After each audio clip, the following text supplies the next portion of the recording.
ایک طبقہ کہنے لگا نہیں نبی پڑھے لکھے تو تھے، لیکن نبی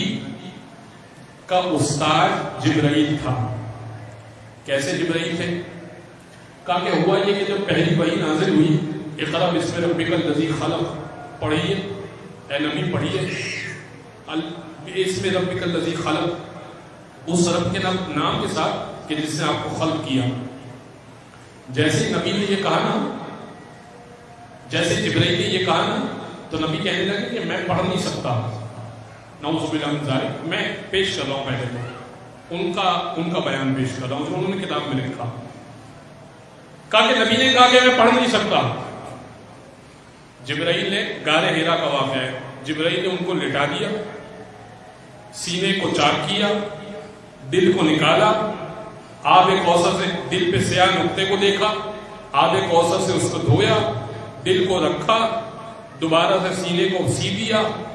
نبی ہوش میں آئے، کہا اقرا پڑھیے، نبی نے 5 آیتیں پڑھی، اقرا بسم ربک الذی خلق، خلق الانسان من علق، اقرا وربک الاکرم الذی علم بالقلم، علم الانسان ما لم یعلم، 5 آیتیں نبی نے پڑھنا شروع کر دی۔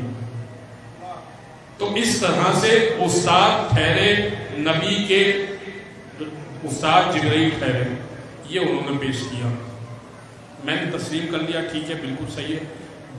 آپ نے پیش کر دی روایت، مان لیتے ہیں، لیکن مجھے یہ سمجھ میں نہیں آ رہا کہ ایک صفحے پر آپ نے یہ لکھا کہ جبرائیل نے سکھایا نبی کو پڑھنا لکھنا، اور اس کے اگلے صفحے پر یہ لکھا کہ ایک مرتبہ جبرائیل نے معراج پر ساتھ دیا، 4تھے آسمان پہ سدرۃ المنتہا پہ پہنچے، نبی کی جوتیاں ساتھ تھی، ایک مرتبہ کہنے لگے یا رسول اللہ